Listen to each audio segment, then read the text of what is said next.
sits alone, waiting for suggestions. He's so nervous, avoiding all the questions. His lips are dry, behind his chest. Where's Madame Pearl?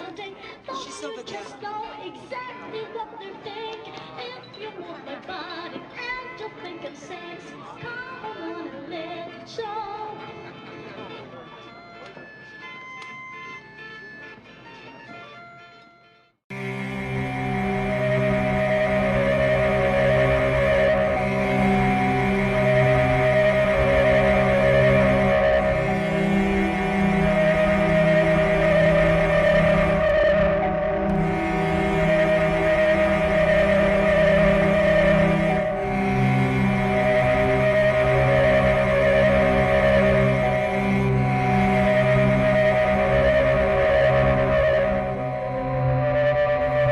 This is the Blood and Blood podcast.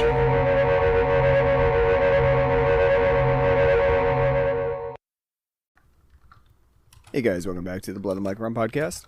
I'm Ryan from Cultsploitation.com, and I am joined with my co-host Martin.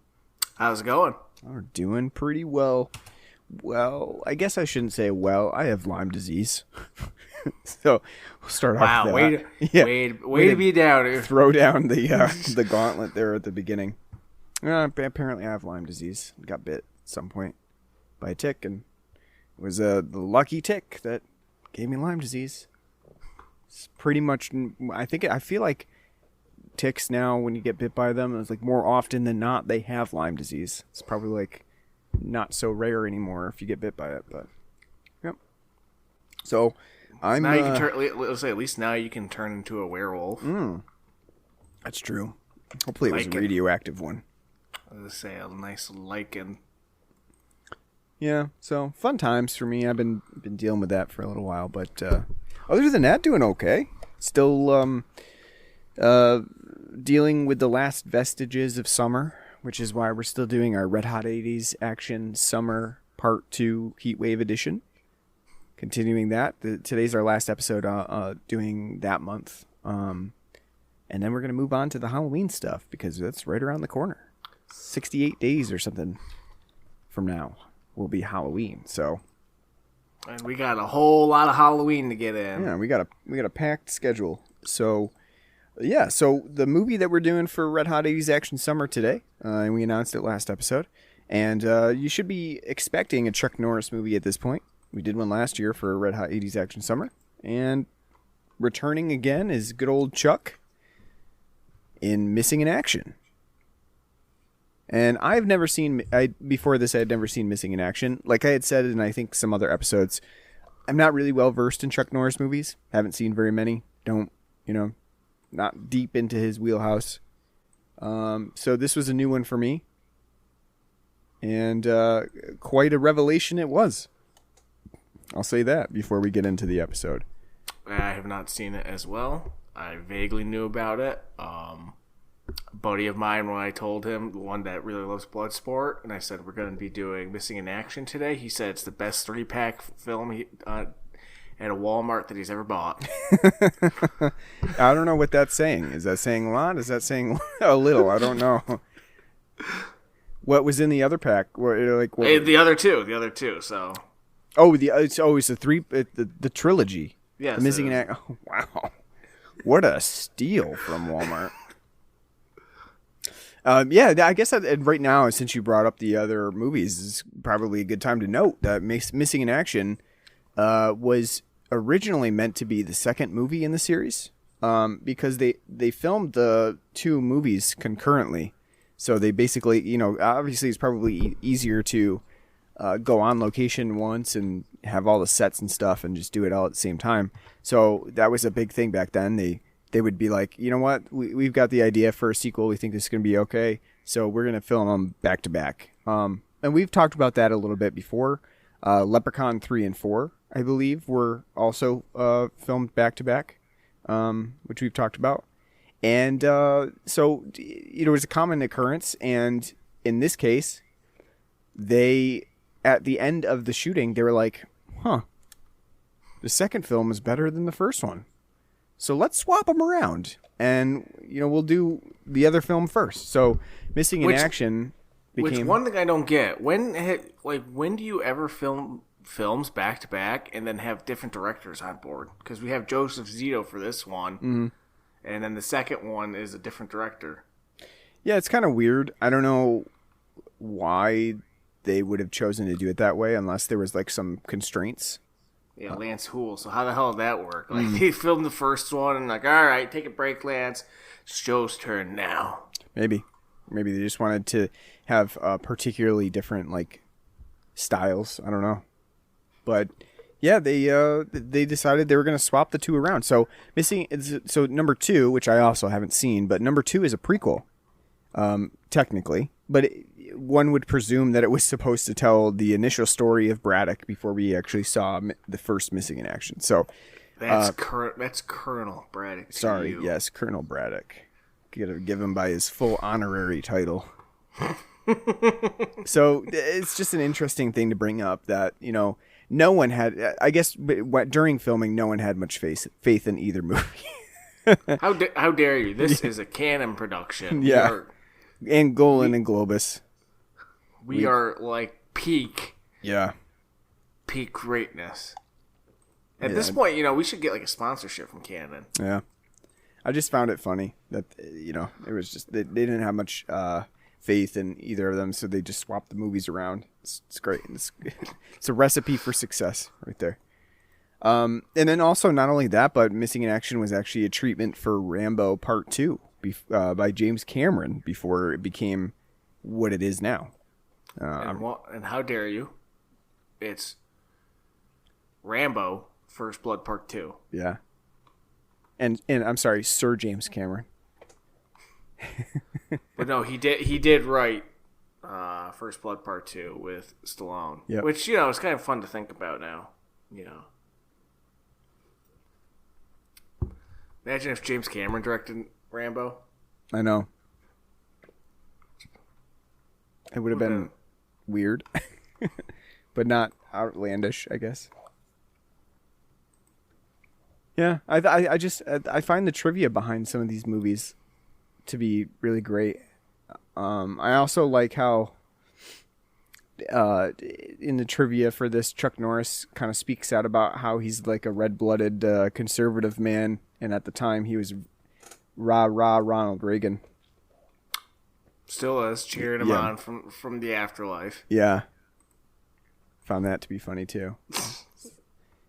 Yeah, so I mean, with Missing in Action, I think you probably, like, hearing the title, you probably know what you're going to get. You're going to get a very Americanized version of a movie about American soldiers in Vietnam, and they're missing in action. And it pretty much tells you everything you need to know. And if you didn't get it from the title, then you'll definitely get it from the poster artwork that looks like a 1950s pulp film rendition, like that was like a telenovela or something. I say it looks like this the double feature to them.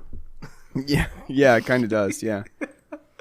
Yeah, it's I think that tells you pretty much everything you need to know, especially with like Chuck Norris in the movie too. But it basically is about Chuck Norris's character Braddock, who was a prisoner of war. He escapes. Vietnam War ends, and the Vietnamese claim that they don't have any more American prisoners, and yet Braddock knows they do. So it's his job to go back in, infiltrate, get them out.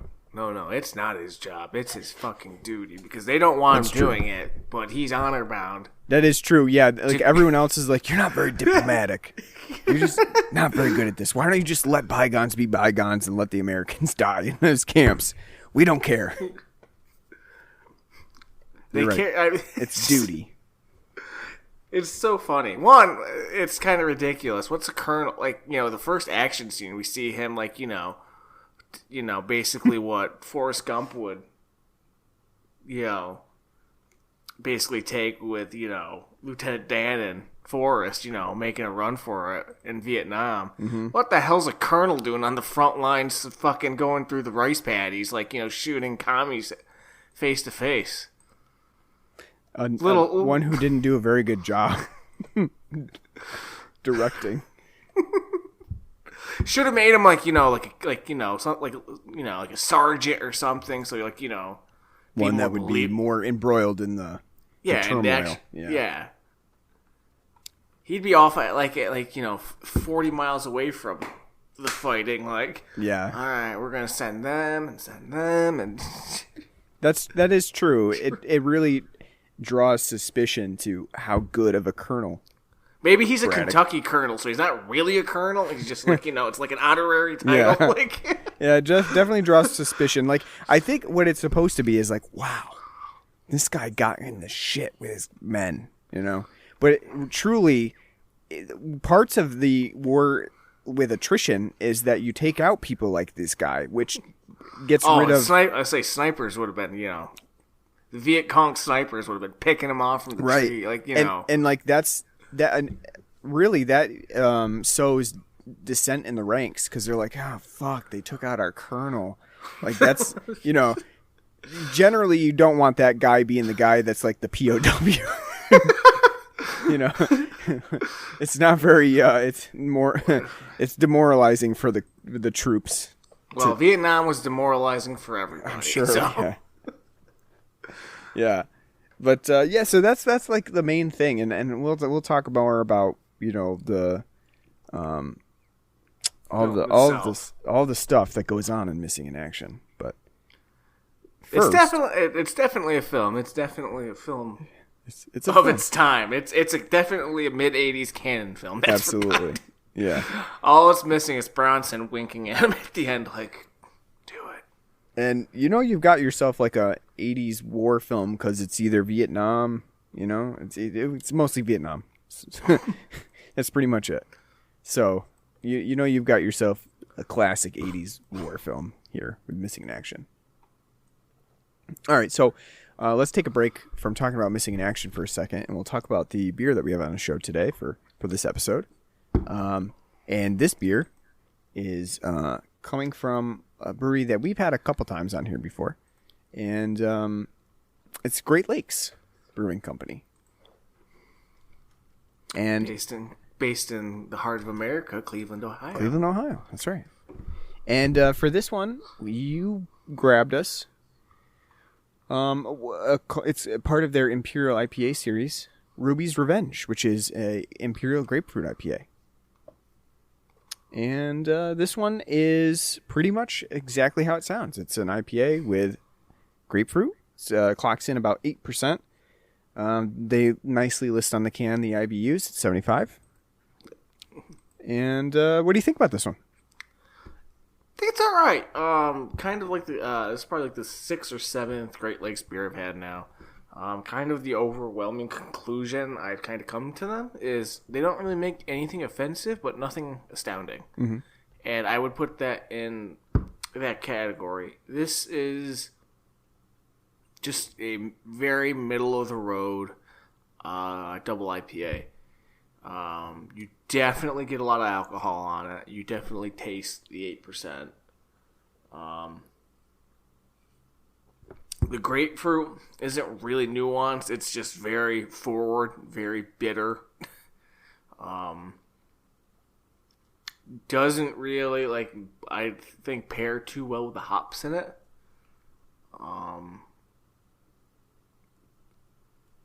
It's just it's kind of like a weird thing for me. It's definitely drinkable, but nothing really outstanding or stand out about it. It's especially these days compared to the double IPAs we have these days. It's definitely very middling. It's I think more of a West Coast style too. Trying to see what the hell the hops are in it. Yeah, it's all cut. That's one thing that kind of stood out to me is that I don't really get like a definitive hop profile on this one. Like, I taste the fact that there are hops in it. I get a lot of the bitterness from the grapefruit flavors on it, but I don't really notice a particular style or hop profile to it. And I think that's partially because of the grapefruit flavor, that kind like that bitterness of the grapefruit kind of overwhelms. Just a citrusly hop aromas on the can, so. It does have some citrus to it. I would say that though, like the 75 IBUs kind of surprises me because I don't really think, I mean, the grapefruit itself is pretty bitter, but other than that, like I don't think like the hop profile is particularly bitter. It's actually Cascade and Centennial. It actually has kind of like an overall sweetness to it too. For an imperial, I feel like it probably is a little bit lesser bodied than I would expect. And I don't know. I think you're spot on. You know, it's fairly middle of the road. Like you with the Great Lakes, I've never really had anything that was mind blowing from them. I've had stuff that I thought was pretty good. You know, pretty good rendition of the styles. I do think that with the amount of NIPAs that we have coming out that already have bursts of grapefruit flavor, whether that be from actual citrus or from the hops that they use that actually, you know, conjure up the grapefruit, it's actually really hard to succeed in making a true grapefruit IPA because you kind of are already expecting that. And I think they did. I think grapefruit, like when it comes to like, 'cause it is definitely more of a West Coast IPA. Mm-hmm. I think grapefruit kind of does not pair well with it at all. Like kind of like, especially like a Centennial and like Cascade hop. It's just like the pininess of those, and like especially if you have like which is nice, like an actual true grapefruit taste because it is bitter. It's not like, you know, like a sweet grapefruit. Like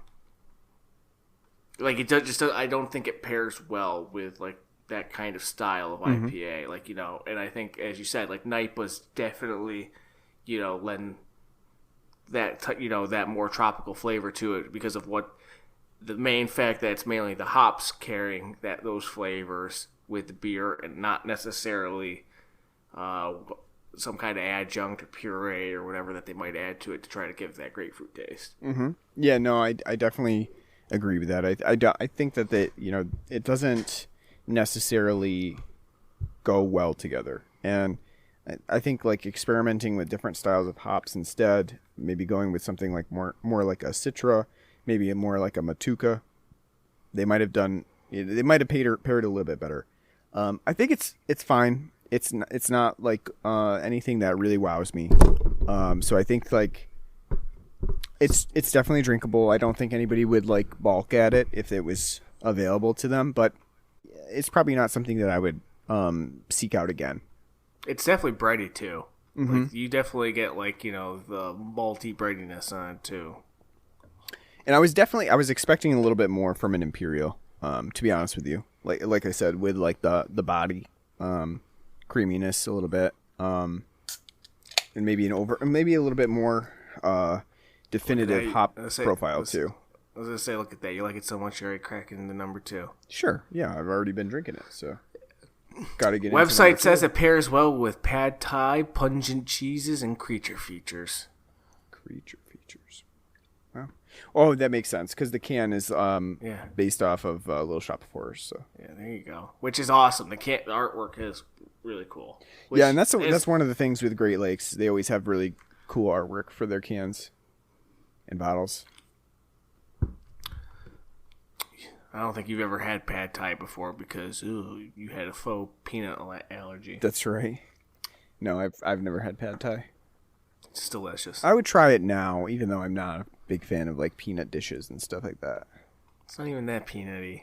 It's just like a lot of Thai food's just like made with peanut oil. So yeah. So Ruby's Revenge, not bad, not particularly surprising or astounding. So it'd be nice to see kind of like what somebody from the Midwest thinks, because, you know, this might be something that, you know, they look more fondly, you know, Great Lakes they may look more fondly upon because, you know, more readily available, which we do get a lot of Great Lakes out here, but it's still something, as we said, we really don't kind of go out of our way to get.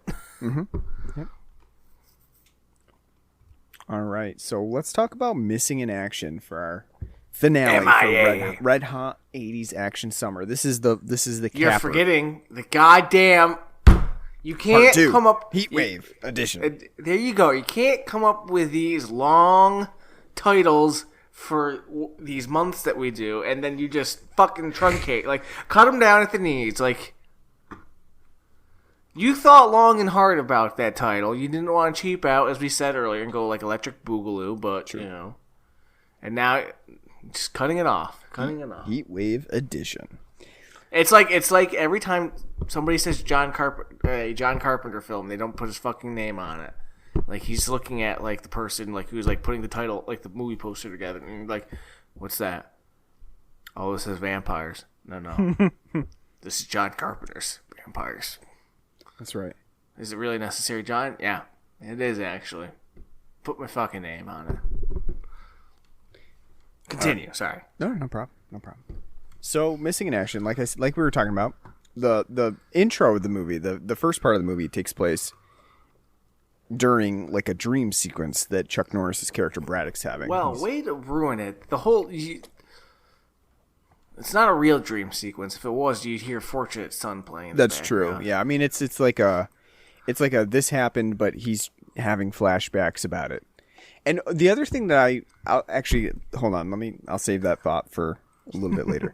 But yeah, so they're running through the jungles of Vietnam. They're shooting Viet Cong. They're traipsing around or MIAs, and it ends before he wakes up with him jumping two-fisted with grenades into the enemy's arms, and then he wakes up. You know what that part's missing?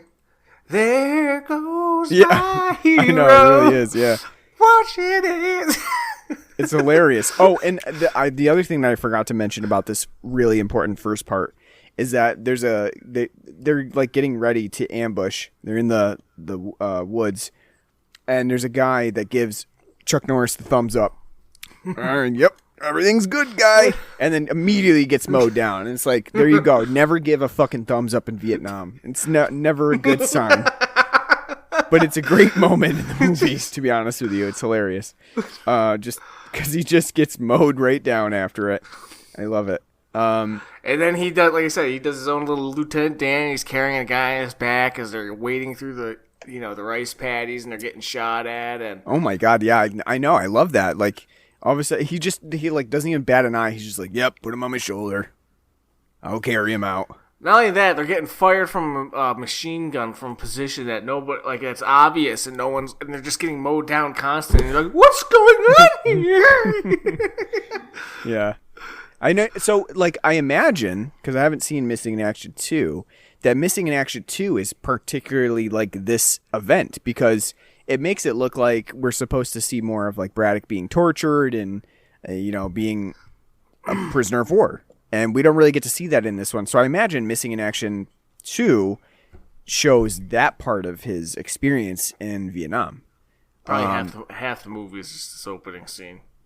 What I really like too is that like they go out of our way to show us like one scene where he's kind of like tied up and they're like slicing pieces into his stomach, and then you see, I mean, he has no fucking scars at all, just nothing. Like, he's got a perfectly contoured, chiseled body, nice hair placement too. I like it. Like, it's it's not overwhelmingly like hairy in specific spots. It's just like everywhere he's got like nice contoured hair, but he has no scars whatsoever. I like that a lot. Like, he's been tortured in a prisoner's camp and nothing. That's Chuck Norris for you, though. You can't scar a freedom. That's right. You can't scar the man. That's Chuck Norris. He's just too hard for that. He actually bent the blade when they were cutting him. Like, what's going on? Just like, shit, I've got to sharpen this again. The fuck? Use it on one guy. So that opening is amazing though, and it gets you prepped for the rest of the movie. Like, so once you see that, you know what's coming. You're gonna get a rah America film about going back in to save these people.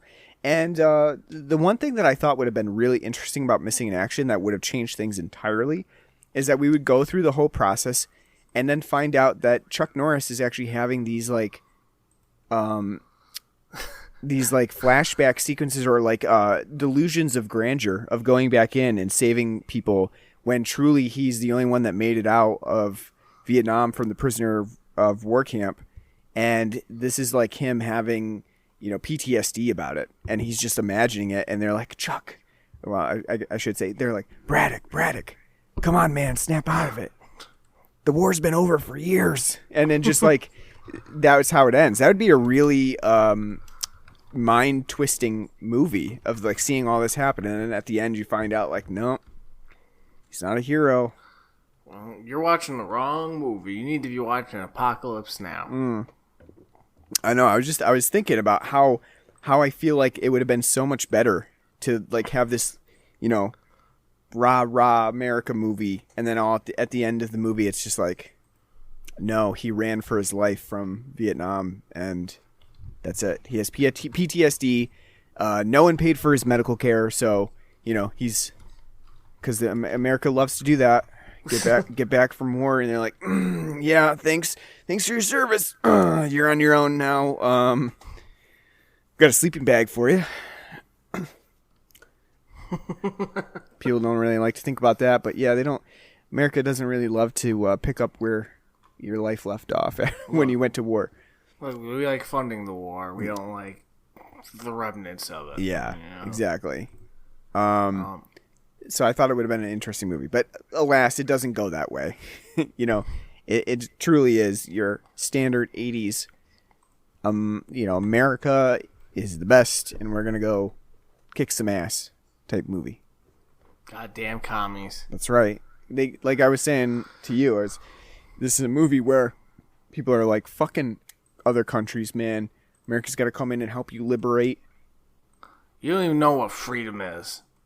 Mm-hmm. This film's missing a dose of Toby Keith. Oh, the red, white, and blue. I know.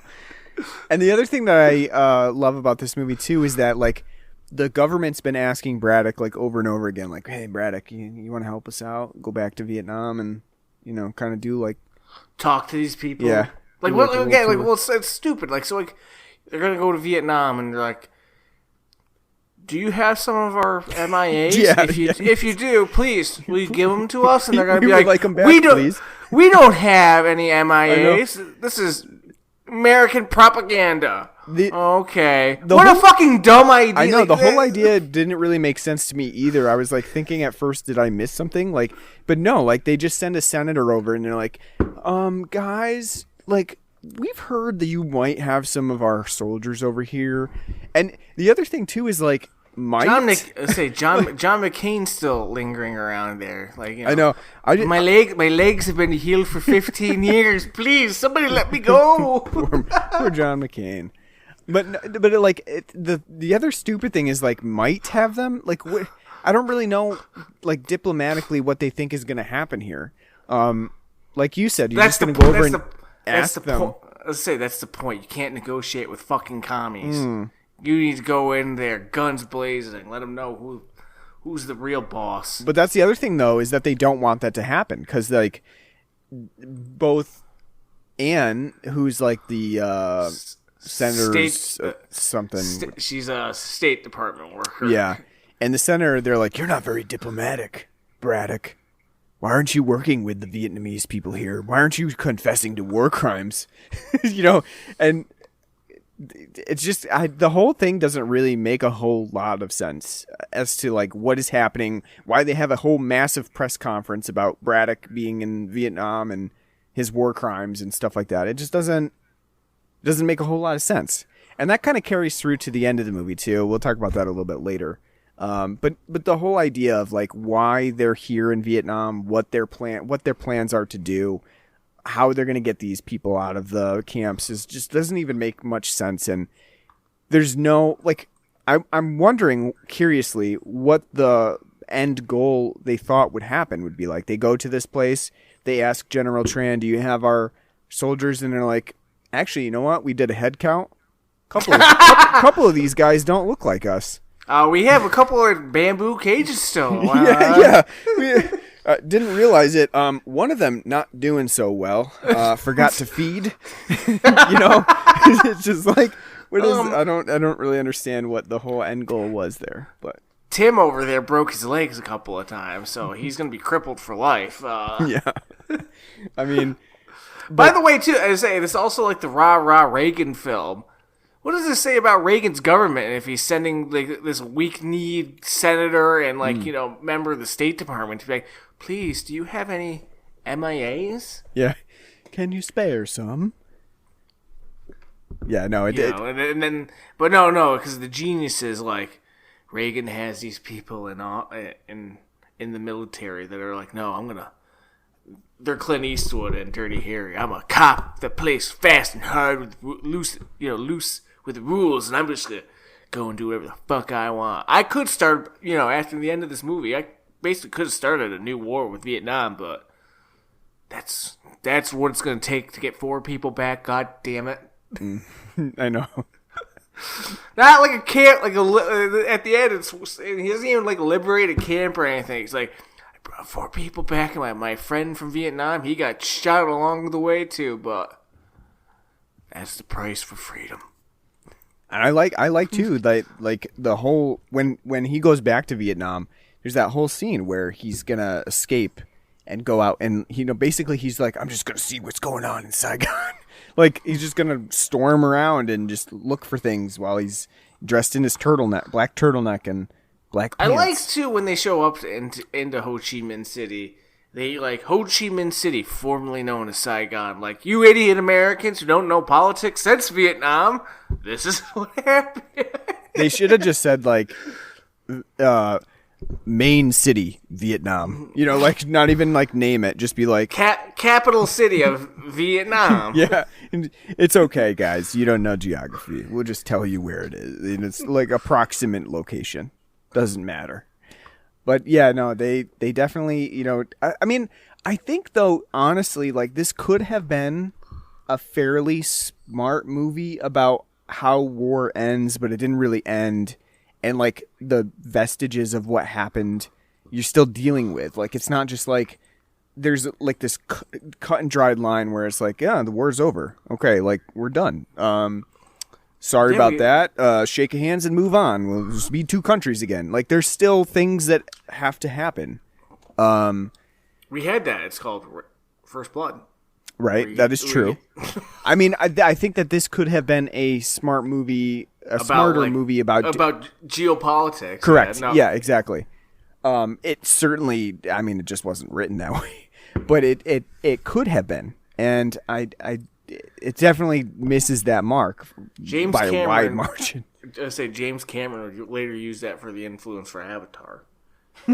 So, geopolitics and environmental politics collide in Avatar. I was gonna say it's an anti-imperialism film, so yeah. That would fit too. But no, you're right. It is funny because it's so overly heavy-handed and fucking stupid. The whole him sneaking around Ho Chi Minh City was fucking stupid. Nothing happened. It was 15 minutes of the film of is he gonna get caught? And nothing fucking happened. It was such a goddamn bore. Right, and not only that, but the film's score just has this one violin ding, like a horror movie, of course, the sting of a horror movie. But in this movie, because he's sneaking around Ho Chi Minh City for 15 minutes, it's literally hell. I'm not even joking. That sting is held for 5 minutes of Chuck Norris just in the shadows lurking around and sneaking into people's apartments. I read a quick excerpt from a review, and it was Joseph Zito has no idea how to create suspense because this movie just has zero suspense to it. And I totally agree. That scene alone shows that this film really misses how to do a suspenseful moment. And I think too, with the way that we're introduced to Braddock, you're almost not expecting there to be any issues that he encounters. Sure, he might have a nuisance, oh fuck, there's 4 guys keep running to me in a straight line, and I can just hide in the shadows and take each one out one by one. but there's not going to be like a major No. issue that he encounters. No, he's like fucking Altair. He's just like creeping from the goddamn, rafters, and it's like, well, no one's gonna see me up here. It makes you question how he got captured in Vietnam, because apparently he got shot. That's how. all the Viet Cong do is run at you one at a time, and very easily then manhandled and taken out. That's all you really need to worry about. So, like Chuck Norris, it's surprising he didn't just take out the whole troop himself. Should just ran with some grenades, and so he was ready to be locked and loaded. Like, if I'm going to be taken as a prisoner, he's going to go fucking save a man on Yamcha and just like. Don't you love too how in this movie everyone has like bad aim syndrome? It's total classic like, canon 80s action movie bad aim syndrome. Like everybody came down with a case of lazy eye. wow, their eye that hurts. Just sitting there with AK-47s firing from the fucking hip, like. I don't understand. The man is unhittable.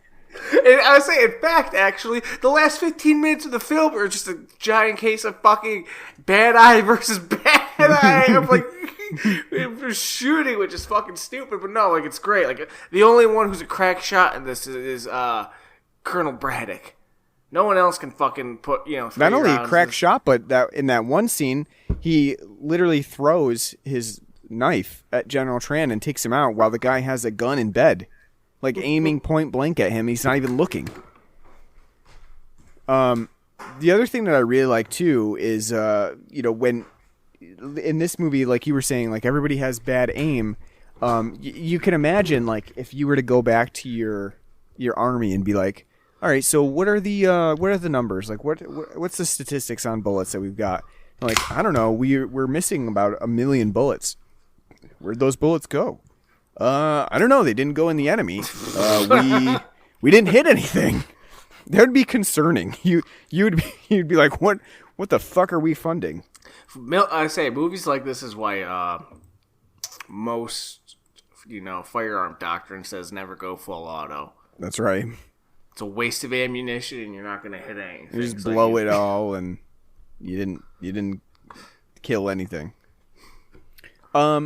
So we didn't talk about though when Braddock escapes, because he's got a tail basically, like the whole time he's in Ho Chi Minh City. Like there's two guys that are watching him, and Anne Fitzgerald invites him back to her room. She's like, "You want a nightcap?" He's like, "You know what? I do." I love that too. He comes out of his room with like champagne, and he gives the guys a look like, "Yeah, I'm going in there, and I'm taking that." That's what we do in America. That's right. He's like, I bet you were jealous, but it's just another night for me. And then he goes in there, starts stripping down, and she's like, exasperated. What are you doing? I invited you for a nightcap. I didn't. Well, I would say this is the 80s. This is Reagan's America. We don't do premarital sex unless it's like, oh, okay, he's manly. Yeah, and there's no explicit consent either. You said nightcap. I took that to mean sexual encounter. What the fuck? Like, who says nightcap? Like, oh, let's have a nightcap. Like, what does that entail? Like drinking some Earl Grey and reading a book together?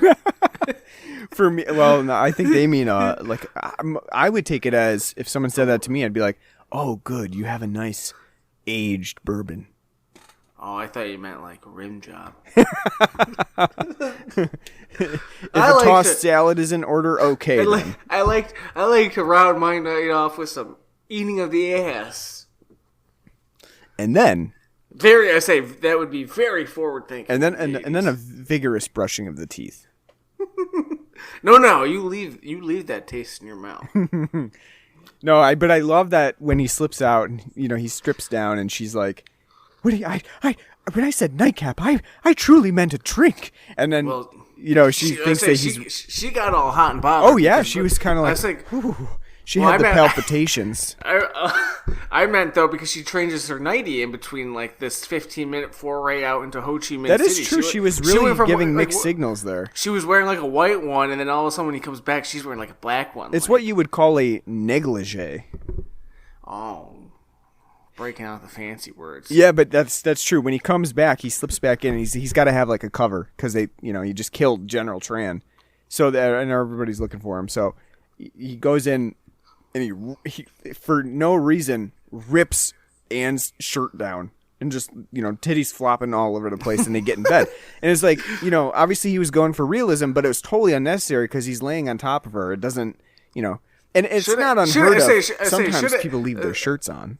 I was gonna say, well, if you're Chuck, you're not leaving your shirt on. You got a lot to show.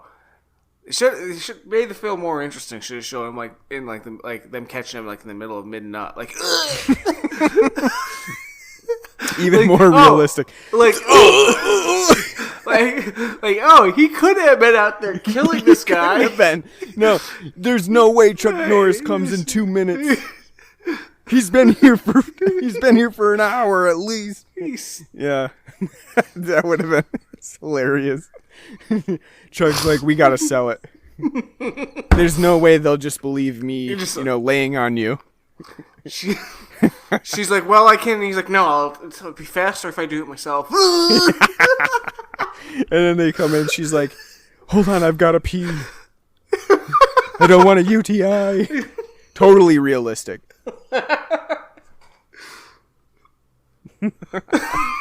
Yeah. The film we deserved. That's right. Speaking of, she Lenore Kastorf, who she plays Anne Fitzgerald. Yep. She's most well known for as Mrs. Rico from Starship Troopers. I saw that. Didn't really put it together, but no, I wouldn't have put it together either. But I mean, I just find it funny in her Wikipedia. Like, she is known for being on Guiding Light and her performance as Mrs. Rico in Starship Troopers, which is 4 minutes of airtime. So it's like, wow. So if her 4 minutes in Starship Troopers beats out this, it's saying something. I know, right? Yeah, because she has a much bigger part in this. Her titties flop out in here. Most known for titties flopping out in Missing in Action. It'd be like pointing out Linnea Quigley, not pointing out a film with where her boobies fly out. Yeah. You'd be like, oh, that can't be. Night of the Demons. Yeah, no, that's a hilarious scene though. I just love the ripping of the shirt for no reason. She's kind of taken by surprise, like, what? It is kind of tastefully done though, because the lighting is very muted. Sure, so it's sure. It's kind of silhouetted. It's not like a silhouette, but it is silhouetted, so it's not so maybe she had a boob double. I don't think so. If I were to guess, I don't think so. But I would say probably not. But I'm just saying, you never know. So that one was tastefully done, and then you get multitudes of strip club scenes with Thailand strip clubs. What is up with the fucking lady singing Rod Stewart's "If You Want My Body"? But it sounds like it's from an Atari game. Like, if you want my body, it's hilarious. And you got such a bad, and then you got the piano play. If you want my body, and it's so enunciated too. She's saying every single syllable. If you want my body. It's because they're foreign. It was great. No, That's what makes it funny. And it happens twice too. It's like they repeat the same song again. It's awesome.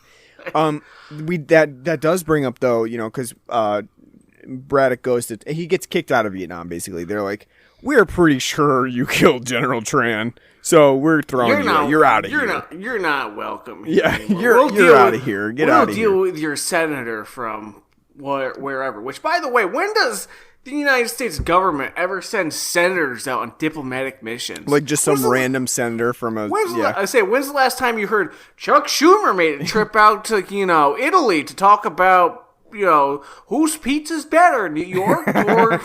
Yeah. Yeah, it is weird. I don't know, which senator are they sending out there, And what authority? They don't have any authority. They're a fucking but that does bring us... So it brings us to Thailand, because Braddock gets thrown out of Vietnam. He goes to Thailand. He goes to find one of his army buddies. And that brings us to Emmett Walsh, who plays Tuck in this movie. And Missing in Action may very well be his second best movie, just after Christmas with the Cranks. Because he plays the crotchety old neighbor. I don't know. He was in The Jerk. True. He was in Blade Runner. No, I'm still calling this. No matter what. He was Christmas in with the Cranks is number one. He was, and then everything else. He was in Wild Wild West. The man's from Ogdensburg, so like he's one of us. New York. That's true. He's one of us. Made regular guest appearances on Home Improvement. You know, too, he needs to hire a new PR guy because his IMDb page says wonderfully talented, heavy-set character actor. Why take a shot at his fucking weight? Come on, IMDb PR guy. Especially because he's like almost 90 now. Like, oh yeah, he's fat. Yeah, like you might know him from these movies because he was the fat guy. It's such a weird adjective to use on there. He was in Critters. Yep, he was in Critters. Yeah, he was in a lot. Holy shit, he has been in quite a bit. Yeah, you kind of don't think about it, but he has been in quite a bit of movies. Yeah. But so what do you think about like when he goes to Thailand? I think that's probably like the movie's low point because it really has nothing going on. No, it's fucking a drag. Takes forever, meanders. He's looking for his buddy. That takes 15 minutes. And then when he finally finds him, Wikipedia describes Tuck as a black market kingpin. He's not a fucking kingpin. There's nothing to show. Right. He really doesn't have much to do besides he's like... I like hangs whores. Out in strip clubs and and buys prostitutes. I hang out in the red light district. I came to Bangkok because I like whores. So like, woo! I think there are two scenes that are not too bad about this Thailand excursion. The one is when there's like they're actually getting off of Thailand. They're gonna set sail and they've got a ship and Chuck Norris is driving a truck and trying to get on the boat while he's being pursued and there's like a whole car chase. It's pretty good. It's a pretty good car chase. The other is when there's a bombing in Bangkok and they like bomb a whole bunch of like innocent civilians and it kills like a kid. And I was like, wow. No, it's not bombing. The fuck that scene comes out of nowhere. It's so fucking great. Like Chuck sees like the Vietnamese looking at him. He gives them like the pointing at the eyes and like then at them like I'm looking at you. And then they just bust a China Lake grenade launcher out. Grenade. They just fire that thing away. And boom. Boom. I mean, I think that's probably like one of the best scenes. It's like, damn, holy shit. Chuck's okay, but the kid, because it does. I think Zito does a pretty good job here of showing like the innocence during war, and like Chuck brings that up later on. He's like, you shouldn't have hurt those people in Bangkok. And I like that. I kind of like that idea, and it was a kind of a dark moment. And then it's kind of funny though because there's that dark moment. The kid is dying. He got blown up, and all of a sudden it cuts to like Emmett Walsh with a couple of prostitutes. Like, oh man, we gotta go to Vietnam. Damn. The film doesn't really have a very good handle on mood. No, it doesn't. It doesn't know. Chuck shows up. He's like, "You gotta get out of here." And he's like, "But I thought we had told you." He's like, "Nope." And he's like, "Oh." He's like, "Oh man, darn! I gotta throw these two naked women out." Yeah, so the film doesn't have a very good handle on, tone and mood.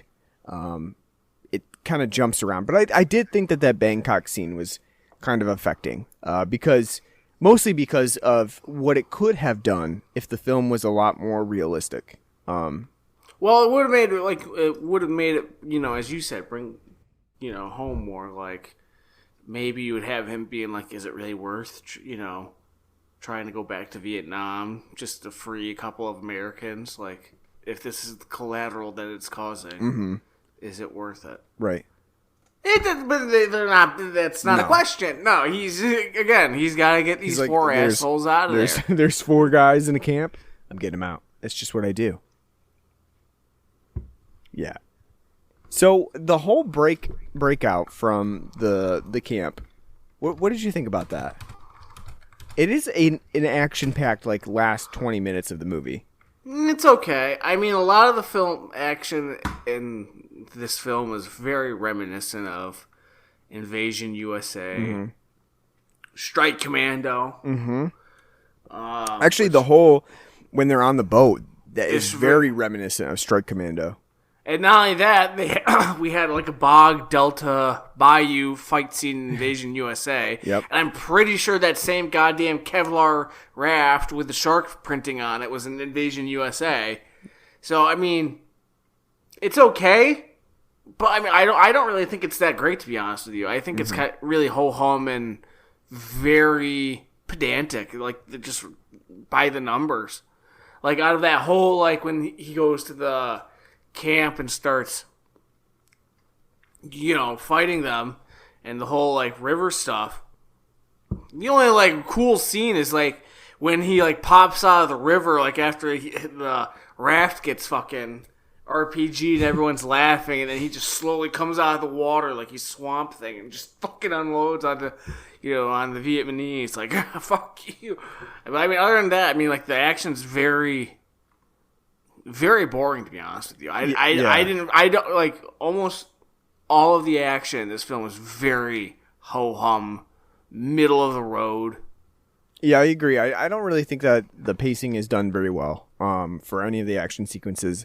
It does employ a lot of like the trademark 80s things where it's like, well, we want it kind of violent, but we don't want it too violent. So there's no there's no actual bloodshed. It's just, the various squib bullets hitting. I say no squibs could be found when somebody gets hit. It's just right.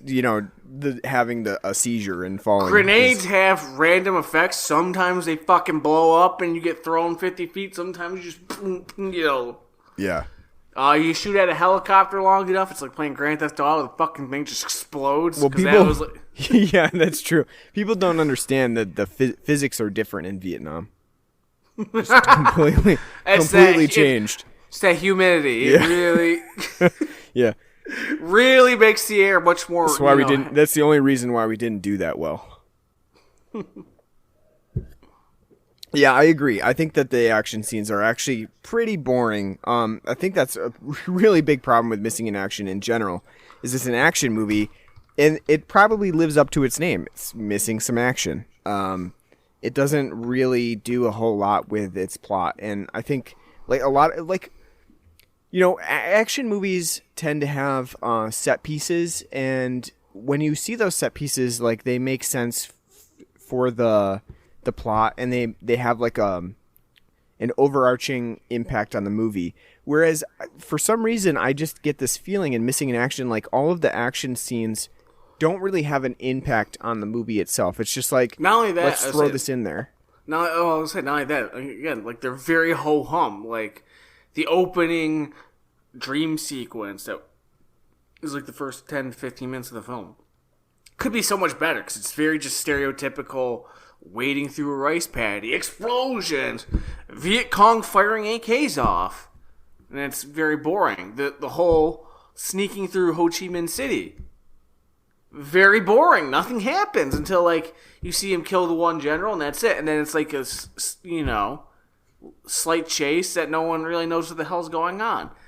The action at the camp, very ho-hum. It's just explosions and guns, and sometimes he throws a grenade. Mm-hmm. The only really cool one is when they're on, down on the river, and they sneak up on him, and he opens up with the M60 and just fucking starts unloading on them, and you got Tuck driving the raft and feeding the belt at the same time as Chuck's firing into them. That's like the only really cool part about that. The rest of it's very incredibly pedantic. Mm-hmm. Just like, especially by today's standards, when there's so many, so much more better thought out action sequences.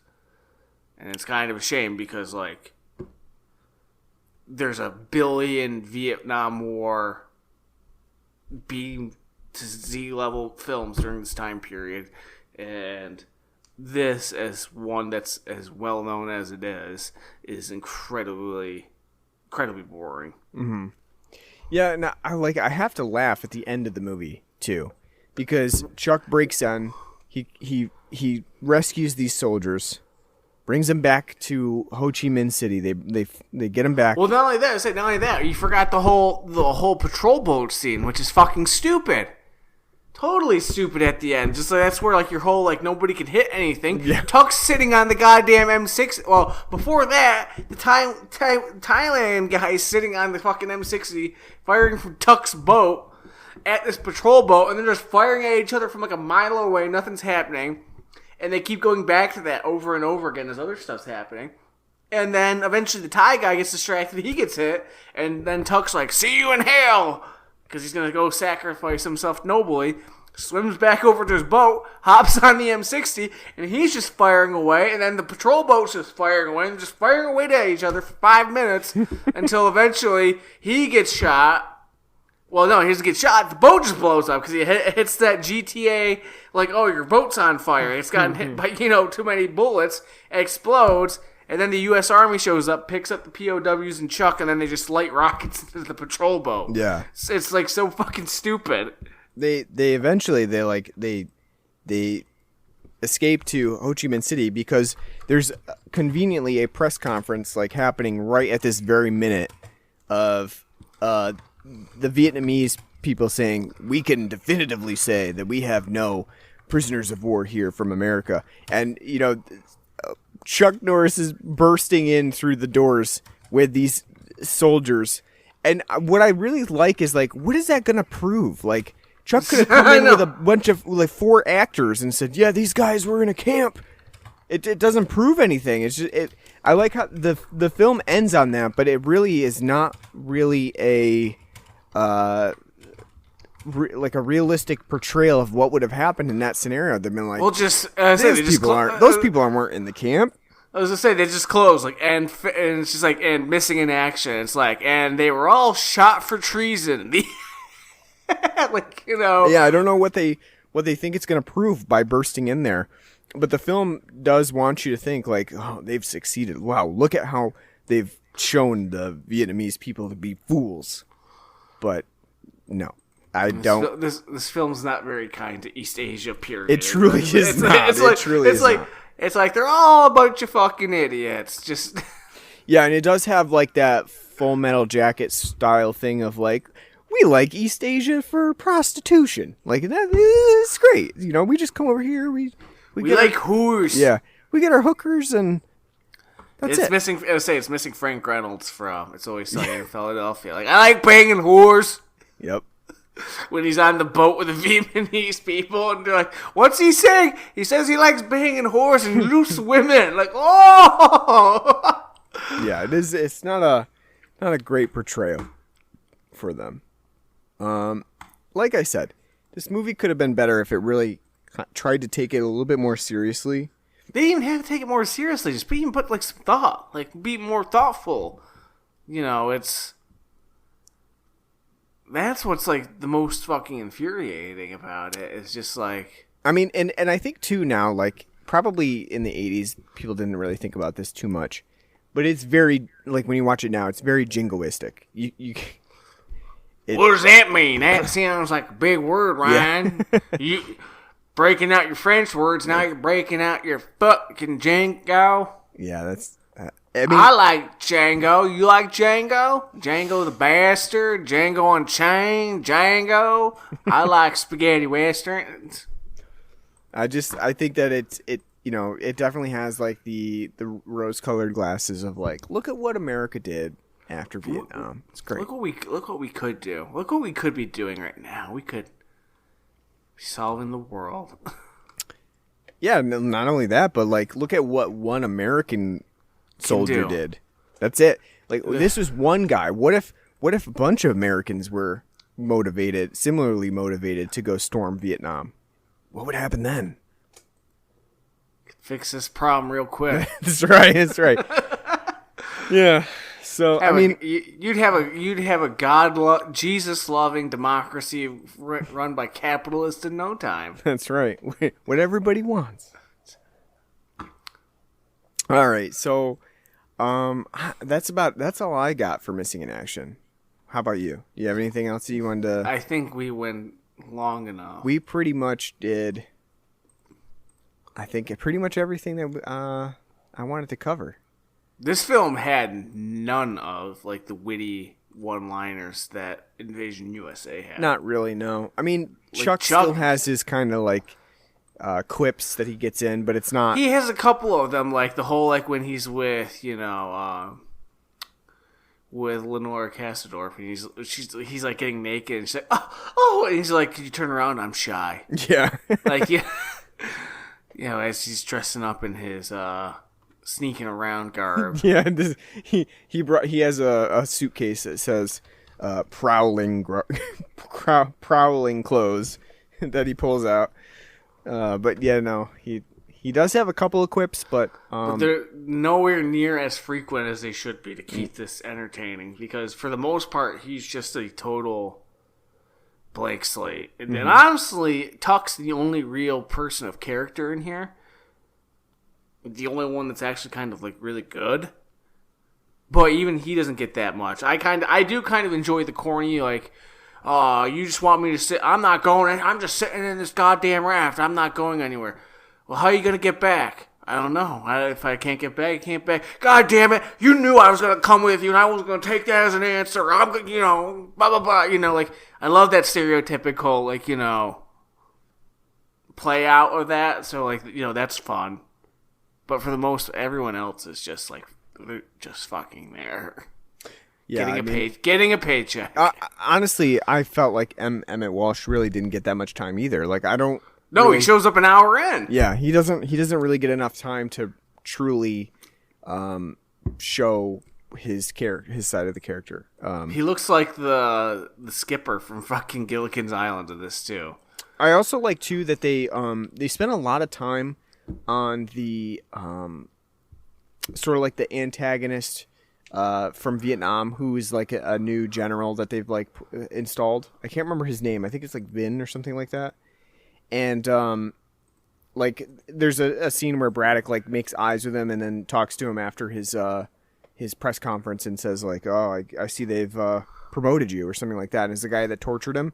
But we don't really, because Missing in Action Part 2, which presumably shows that interaction between them, has not happened yet. Since this film is now the initial movie, we don't really have much of a relationship with them. So there's no like stakes between them. Like, yeah, we've seen him torture Braddock one time, but there's not like a whole lot that ties them together. I wouldn't say that there's a overarching villain here, because it's almost like Vietnam is the villain, right? It's like the whole country, the villain. I don't think they did a good job of that. So, all right. So on a scale of 0 to 10. Bad Thai karaoke singers, what would you give Missing in Action? I gotta make it. If you're new to the podcast, our ratings are bullshit. They're meant to be fun in the moment, spurious. When we did Invasion USA, and I was looking back at it, I gave it a 5.5. Gotta bump that up. Gotta bump that up to at least a 6 now, because this film, it's 5.5. Nowhere near as fun as Invasion USA. Invasion USA, as stupid of an idea as it is fun as shit. Had a lot of good action in it. It's just a lot of fun. Chuck Norris has quips. It's a great time. You get, as stupid as it is, there's a lot of fun to be had. This film is at times a dreary, miserable watch. There's not a lot of action in it. The action's not even that engrossing. Chuck is pretty boring in this. Very plain. Like, you're watching an episode of Walker, Texas Ranger. He's just kind of limbering about. The idea has some merit, but it's as basic can be. The film is pedantic. There's no real fun to be had. There's no real enjoy. I didn't get any enjoyment watching this film. It's a slog, and So yeah, 5.5. The only thing I would say that I compliment from it is actually because Joseph Zito is directing it. There are times in it where he uses some slasher elements to it, like in framing and with some of the ideas and how he kind of goes about shooting some scenes, like Friday the 13th Part 4, which he did. So that was cool. But other than that, like this film, God bless it that they shot 2 in a row, because I don't see how if you saw this you'd make a second, because out of all the millions of like action films from this time period, especially like canon action films, this one's boring as hell. Mm-hmm. Doesn't have the charm, doesn't have the action, doesn't have soul. It's just cheesy and stupid and mind-numbingly boring at times. So 5.5. Yeah. So I would say I apologize to Invasion USA. You're definitely not a 5.5.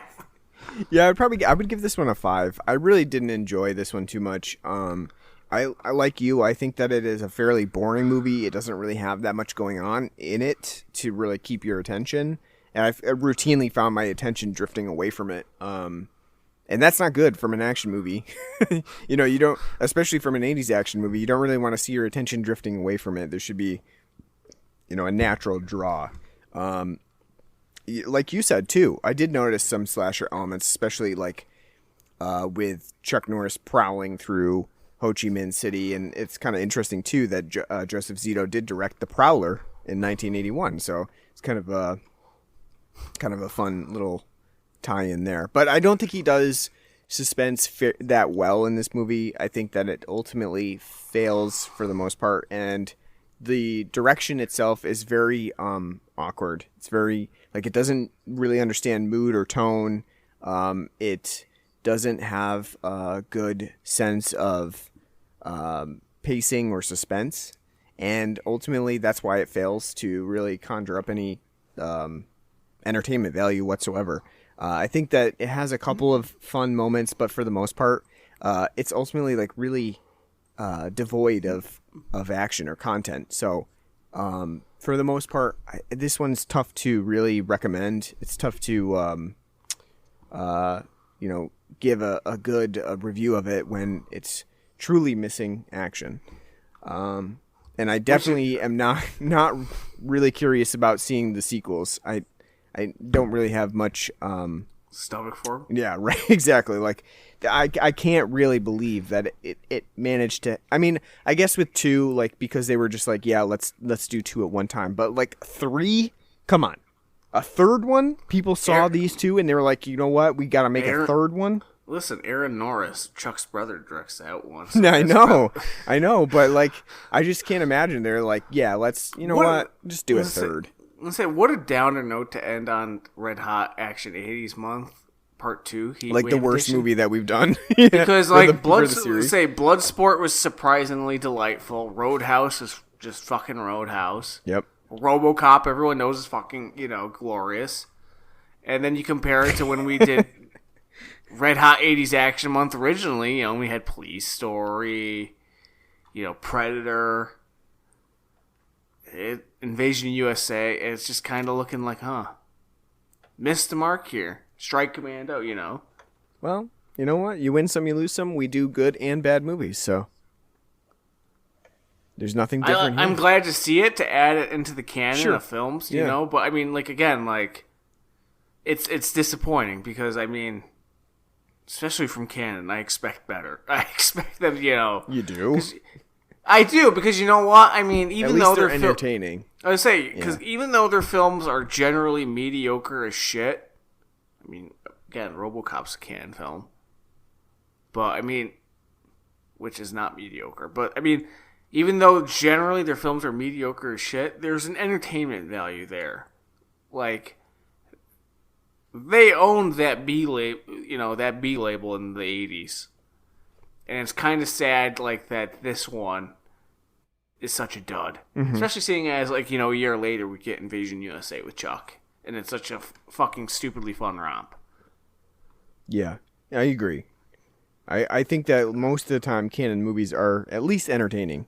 This one is wide of the mark there, too. All right, so that ends our Red Hot 80s Action Summer Part 2 Heatwave Edition edition. Probably, you know what? We'll probably do another one next year. Who knows? There's It's gonna be tons of them. Staple. I know. There's so many, and we can't continue to do like the whole series again because we're starting to run out, right? We're running out of I think we only have 2 more Leprechaun movies. We finished Silent Night, Deadly Night finally. Mm-hmm. We're out of Silent Night, Deadly Night, so we're starting to run out of the series things that we can do. So we could always go back to what we were supposed to be doing for this podcast. giallo movies, spaghetti westerns. I'd be on board with the spaghetti westerns, but it's just like so fun to think of 223 episodes in, we drift further and further away from your mission statement. Way to go, Ryan. That's right. There's some asshole in Italy right now being like, he's supposed to be talking about the girl with the red slipper with the knife on the scarf of the vase. I was thinking, what if, because I've been thinking about getting into home brewing a little bit. It's like, what if I made your home brewing kit's 17 years old now. Yeah, that's true. It's probably no good anymore. But like real home brewing. And I was like, what if I made a brewery and I called it the perfume of the lager in black. If you don't know, there's a giallo. It's called the perfume of the lady in black, and I thought that was funny. That'd be a fun play on words. It probably wouldn't work because it'd be so fucking long of a brewery. No, but it's great though because the whole name of our podcast is based off of a fucking giallo, Blood and Black Lace, which we still haven't even done yet. Mm-hmm.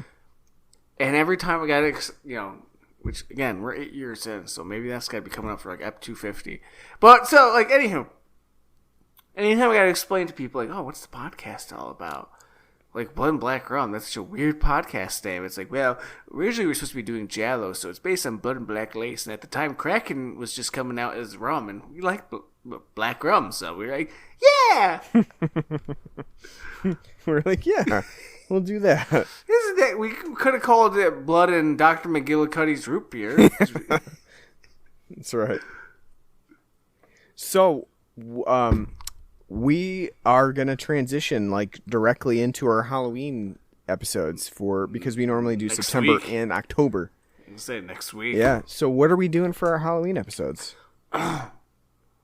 So we decided, we're kind of banding about, we talked about it before, we were thinking about doing Cronenberg, which is a great idea because we've only done one Cronenberg film so far in the podcast, and I'm actually not that well versed in Cronenberg. Kind of know his style, but I haven't seen scanners or Videodrome or anything. It's not anything that's ever really popped up on my radar. But because we've also done we just did Carpenter, and it's kind of a slog to sit through one person's, as you would say, oeuvre of their films. I kind of pitched in, what if we did Wes Craven 2? Kind of mix it up, because Wes Craven is also somebody that we haven't, outside the Scream films and New Nightmare, we haven't really done, and it's very fertile ground for content of films, and Wes has a lot of classic, iconic films, and also some duds. So, and basically the same time period, 70s, 80s, and 90s. So we're going to do Wes and Cronenberg. Yeah, so we're going to do So Creepy, it's Craven and Cronenberg. Well, we can't call it So Creepy, that's what we did for Carpenter. Yeah, I know. Got to come up with a better name than that. But I think that would be nice. I'm craving some Cronenberg. It's not bad. But I mean, I think it'd be nice to juxtapose, two well-renowned, horror directors and writers and just, styles, and kind of see, obviously we're not just going to do the big ones. We're going to probably pick some of Wes and Cronenberg's shit too, because it'd be kind of boring if we just it's classic. Yep. Mm-hmm.